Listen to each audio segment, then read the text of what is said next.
Hi, welcome to this conversation I'm going to take you through with Eckhart Tolle. He is the author of The Power of Now, Stillness Speaks, and A New Earth. And so for the time being, just center yourself with your breath and allow my words to guide you in this really important teaching about mindfulness. So Eckhart, this is a conversation that Eckhart Tolle was having that I'm going to be taking you through. So these are his words, and this is his voice that when I use the words I and me, I'm referring to. It's referring to Eckhart Tolle. So most people are not aware that they have a man or a woman in their heads that keeps talking and talking, and we become completely identified with this voice in the head. And in my case, and in many people's cases, the voice in the head is a predominantly unhappy one.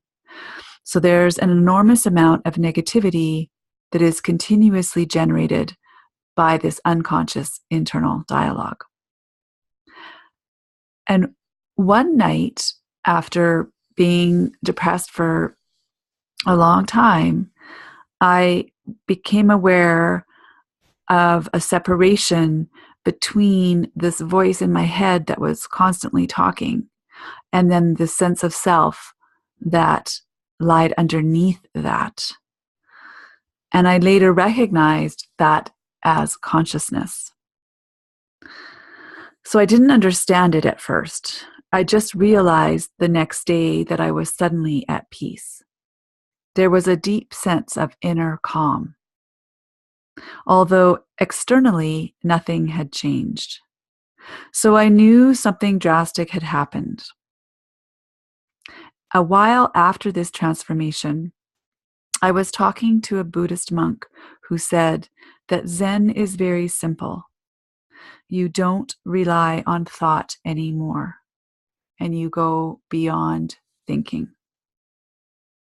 So then I realized that's what had happened. All that unhappy, repetitive, negative thinking wasn't there anymore.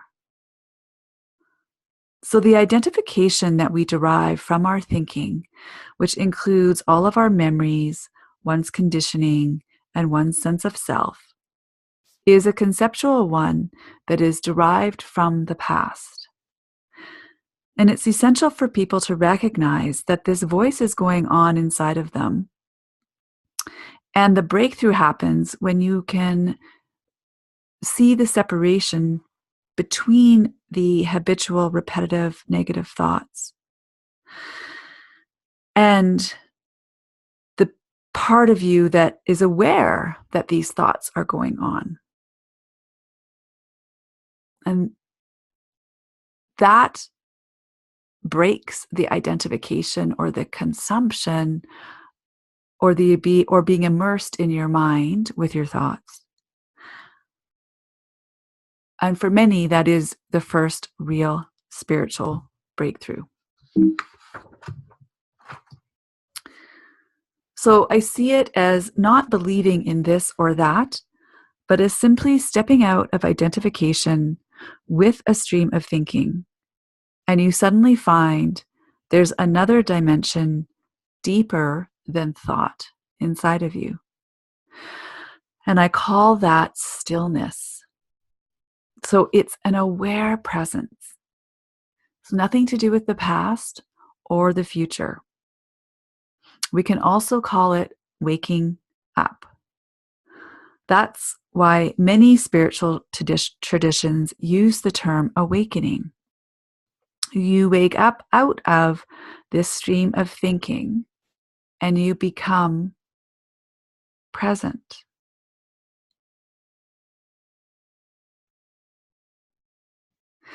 When you notice that voice, you realize that who you are is not the voice, the thinker, but the one who is aware of it. So the stream of thinking is often connected with the past. All of our memories, our reactive patterns, our old emotions, and so on. They're all part of that. But it is not who you are. And that's an amazing realization. And of course, the mind rises up and might say, well, then who am I? And the answer is, who you are cannot be defined through thinking or mental labels or definitions, because it's beyond that. It is the very sense of being or presence that is there when you become conscious of the present moment. So, in essence, you and what we call the present moment are, at the deepest level, one. You are the consciousness out of which everything comes.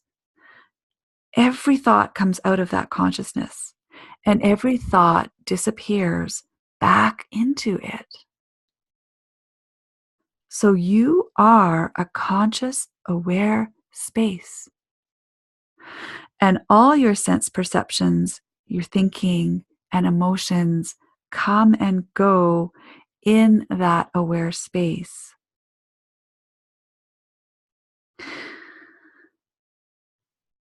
So thinking in and of itself can be a wonderful and powerful tool. It only becomes an affliction if we derive our sense of who we are from the stream of thought. And in that case, many people are continuously telling themselves what I call the story of me. And for many, it's an unhappy story. So they're always dwelling on the past. And that's a dysfunctional and unhappy state.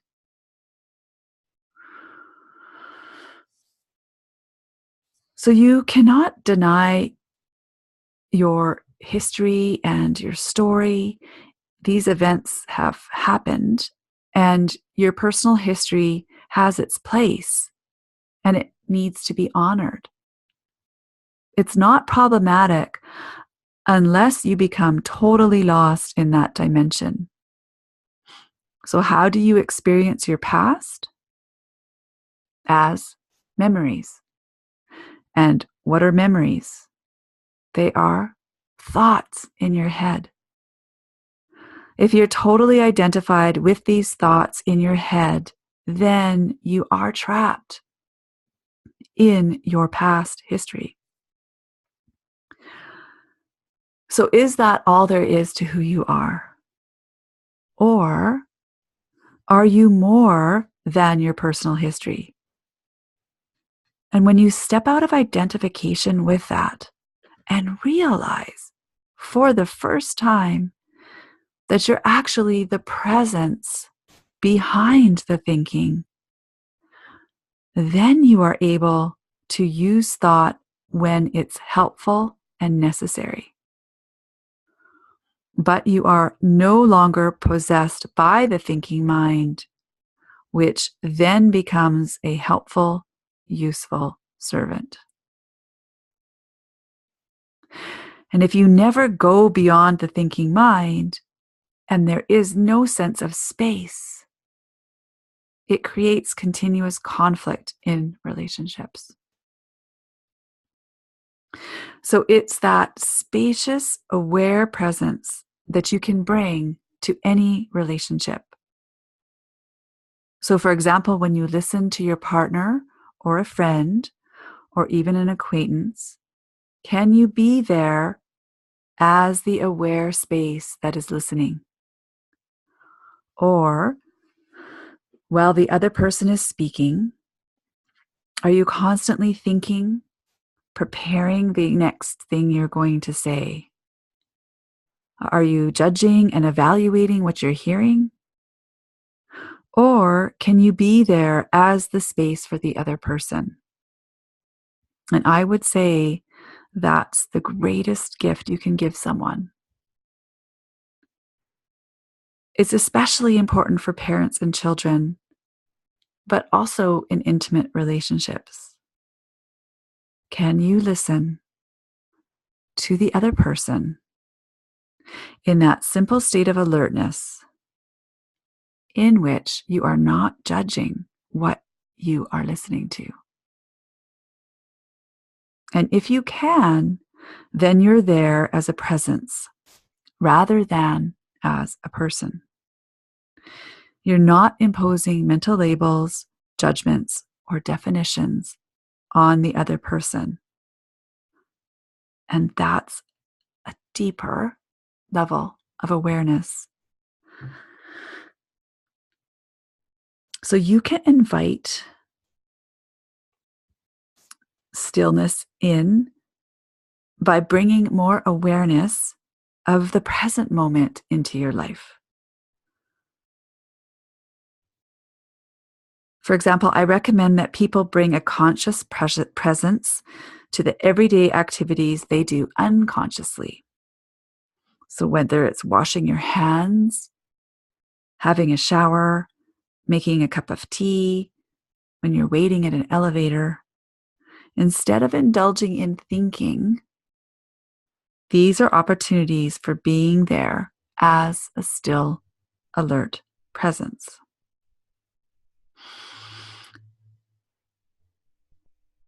So bring these spaces into your everyday life as much as possible. So when you get into your car, shut the door and be there for just half a minute. Breathe. Feel the energy inside your body. Look out at the sky or the trees. And your mind might tell you, I don't have time. But that's the mind talking to you. Even the busiest person has time for 30 seconds of space.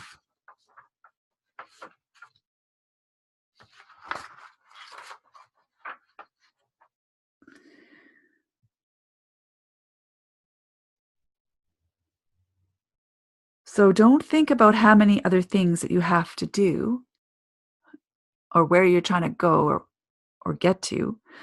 Just try to be present right now. So we want to continuously refocus on what matters. And what matters most in anybody's life is the present moment. People don't realize that now is all there ever is. There is no past or future except as memory or anticipation in your mind.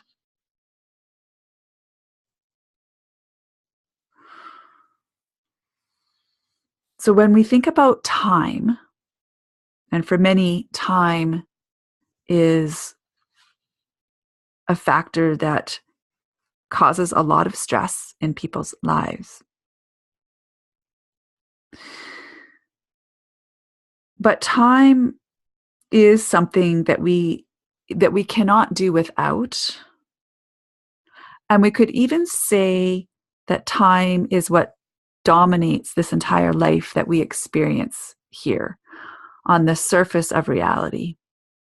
It's completely dominated by time, which is the past and future in the continuous stream. People look to time in expectation that it will eventually make them happy. But you cannot find true happiness by looking toward the future. And it's been said that there are two ways of being unhappy. One is not getting what you want, and the other is getting what you want.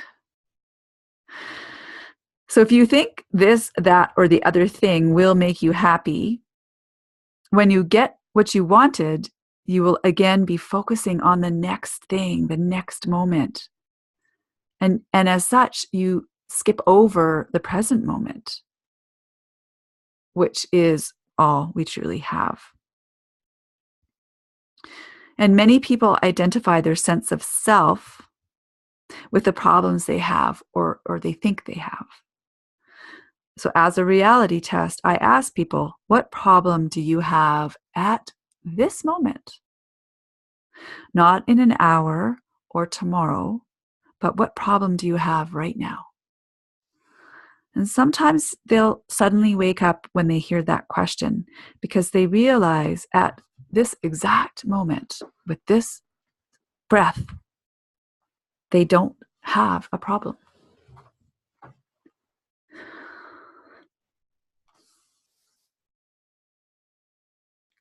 If danger arises in the present moment, there may be an emotion and there may even be pain.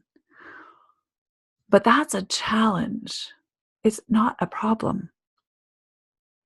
For a problem to exist, you need time and repetitive mind activity. When you're faced with a dangerous situation, you don't have time to turn it into a problem.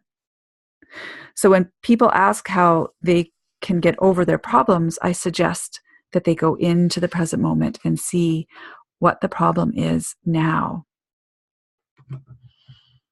And they often always admit that, well, actually, when I do that right now in this present moment, I don't actually have a problem.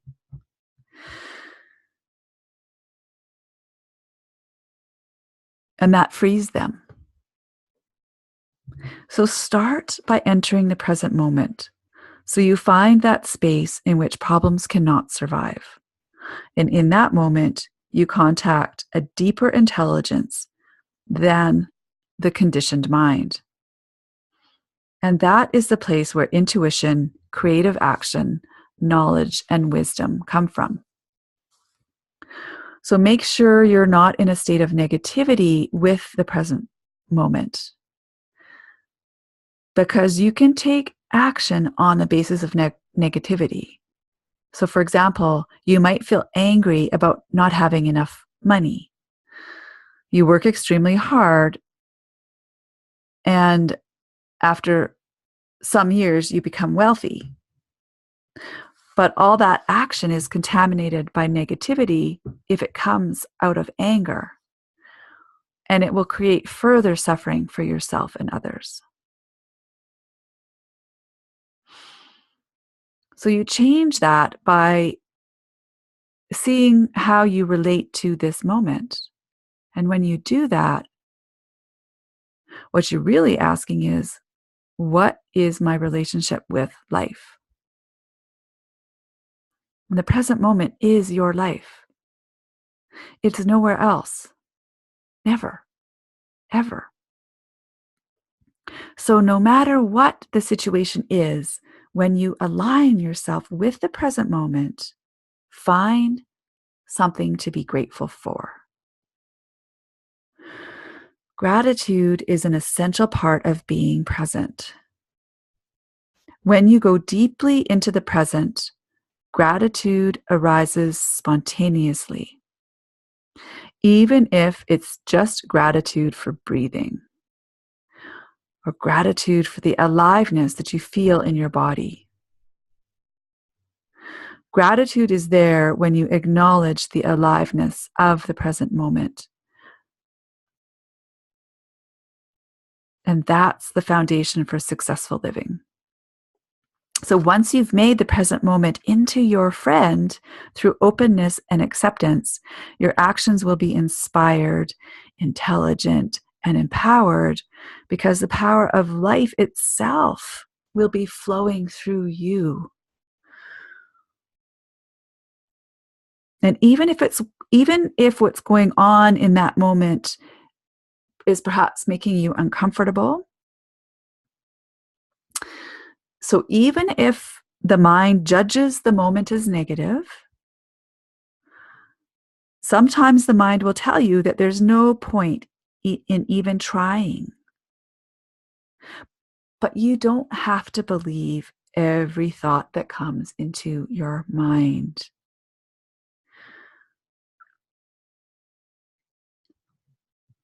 And that is what have been teaching you throughout the course with the 7 R's of working with problematic thoughts and learning to challenge the thoughts we have with the 4-question inquiry of Byron Katie.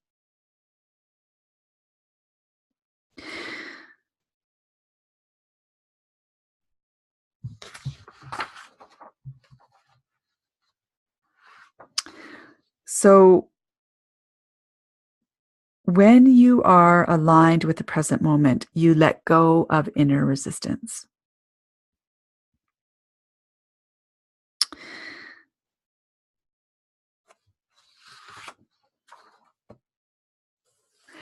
An important conversation that comes up around teaching about the present moment is a lot of people get stuck in the thoughts that, well, about what should be happening, but isn't actually happening in their life. And these are ways of denying the present moment. And that's also just quite dysfunctional because you're basically denying life itself. So remember, there is no life outside of the here and the now. And by planning for the future, you don't need to lose yourself in the future. So the question is, are you using time on a practical level, or are you losing yourself in the future? If you think that when you take a vacation or find the ideal partner or get a better job or a nicer place to live or whatever it is, then you'll finally be happy, that's when you lose yourself in the future. And it's a continuous mental projection away from the now. And that's the difference between clock time, which has its place in the world, and psychological time, which is the continuous obsession with the past and the future. So there needs to be a balance between dealing with things in this world, which involves time and thinking, and not being trapped there. There is a deeper dimension in you that is outside that stream of time and thinking. And that's the inner stillness, the peace, the deep, vibrant sense of aliveness.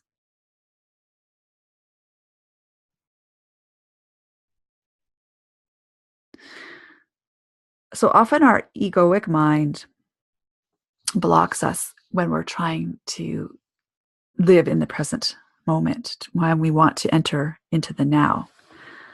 And we need to see clearly what the ego is. It's not just being selfish or arrogant or thinking you're superior. Ego is identification with thought, with a stream of thinking. And the beginning of ego is described in the Old Testament with the famous story of the apple. So Adam and Eve ate the fruit of the tree of knowledge, and they lost that state that is externalized in the Bible and called paradise. So they lost a deeper state of connectedness. I don't think it was as immediate as it's described in the Bible. But to me, that story is about the rise of the ability to think, to make judgments. This is good, that is bad.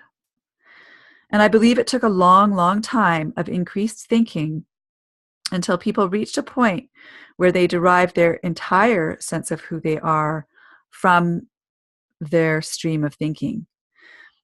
The mind-made entity composed of memories, past conditioning, and mental concepts. This is the ego that people identify with. By living through mental definitions of who you are, you desensitize yourself to the deeper aliveness of who you truly are beyond your thoughts. What arises then is a conceptual identity. So I'm this or I'm that. And once you're trapped in your own conceptual identity, which is based on thinking and image making by the mind, then you do the same thing to other people. And this is the beginning of pronouncing judgments on others And then you believe that judgment to be the truth. It's the beginning of desensitizing yourself to who that human being truly is. So every ego wants to be special. And if it can't be special by being superior to others, it's also quite happy with being especially miserable. Now, someone will say, I have a headache. And then another person will say, well, I've had a headache for 5 weeks. So people actually compete to see who is more miserable. And the ego doing that is just as big as the one that thinks it's superior to someone else.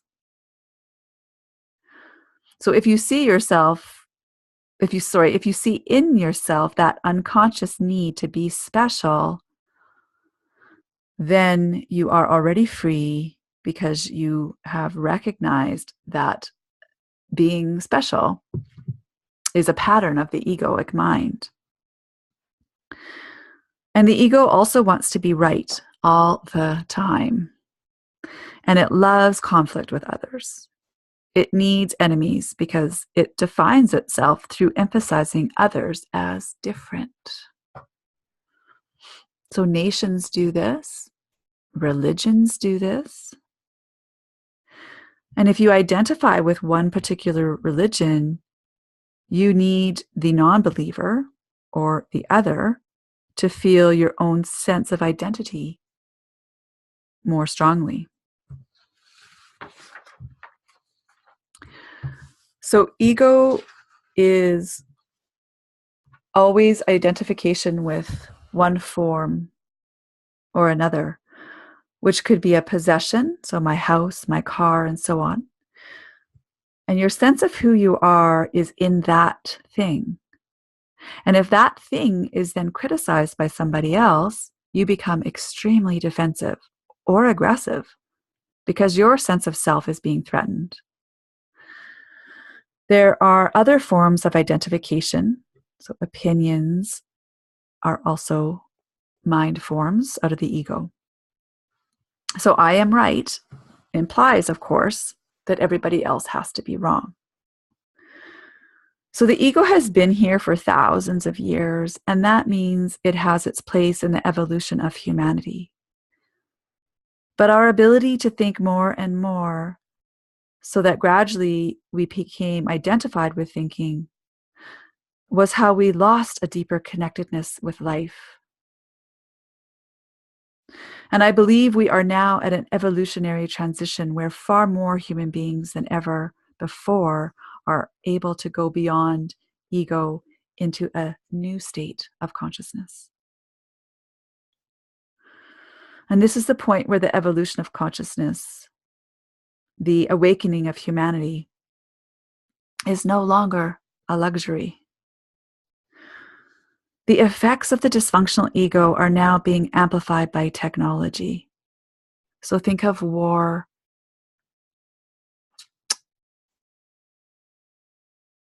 When what we are doing to ourselves, to our fellow human beings, and to the planet is becoming more and more destructive and devastating.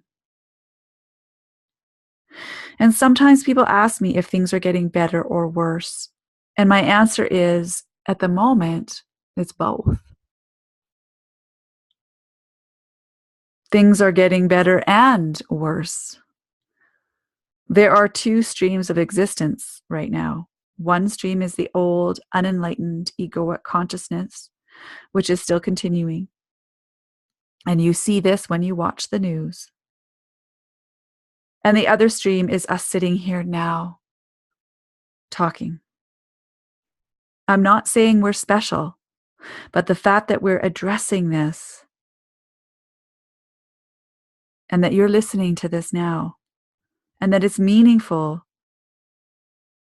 to you means there is another stream here, which is the stream of humanity awakening. So the ego cannot survive in stillness. So invite stillness into your life. It doesn't mean that stillness is something you get from outside. It's realizing that underneath the stream of thinking, everybody already has stillness. You don't have to do anything to create it because it's already there.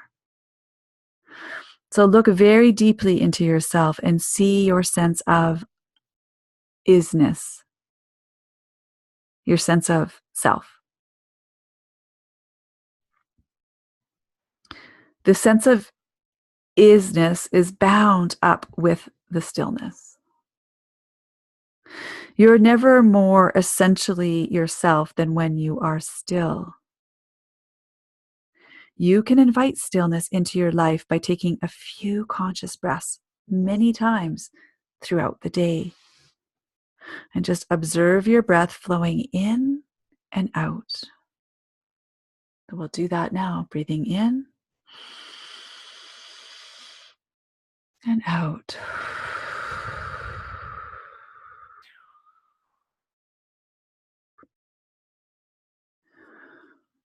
And another way is to feel the aliveness of your body from within. Ask yourself, is there life in my hands? And then see if you can feel it. It's subtle, but it's there. Is there life in my feet, in my legs, in my arms? You can feel that your entire body is pervaded by a sense of aliveness that can serve as an anchor for stillness. It doesn't mean you turn completely away from the external world. It brings balance into your life between being still and being able to deal with things out there. It's about finding the space between the thoughts. And when you become conscious of that short, silent space between two thoughts, then see if you can make it a little bit longer so that you extend this gap of stillness. And the moment you say, oh, look, I'm not thinking, well, then you're actually thinking again. So you just come back again, dropping into the center. And when you watch a tree, just be there as the aware presence perceiving the tree. Nature is very helpful for people who want to connect with stillness. Man-made things generate more thinking because they are made through thinking. So go to nature. Eventually, you can sustain the state of stillness even in the midst of a busy city. So learn to be in the world, but not of the world, so to speak. And understand that spirituality has nothing to do with what you believe, but everything to do with your state of consciousness. And it's the stillness that's the spiritual dimension. So beliefs in and of themselves are not spiritual because beliefs are thoughts. And thoughts in themselves are not spiritual. Though thought can sometimes be helpful because it can be a signpost. It can point you in the right direction. If we have a thought like, find the stillness that's already inside you, that's a thought. But the thought is pointing beyond itself. So find the stillness that's already inside of you. That is a thought. But it's a thought that is pointing beyond itself.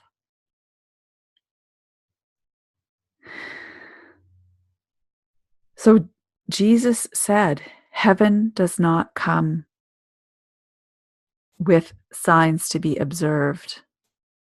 It is already within you. So it's this stillness.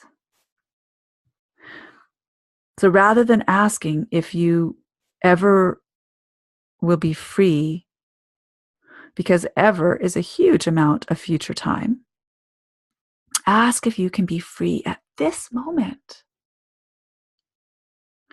The only place where you can or need to be free is this moment.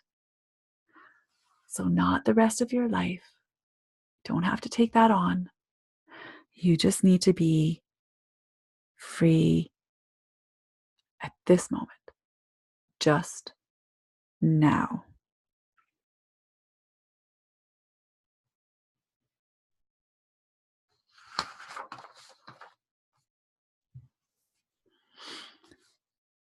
So, I would encourage you to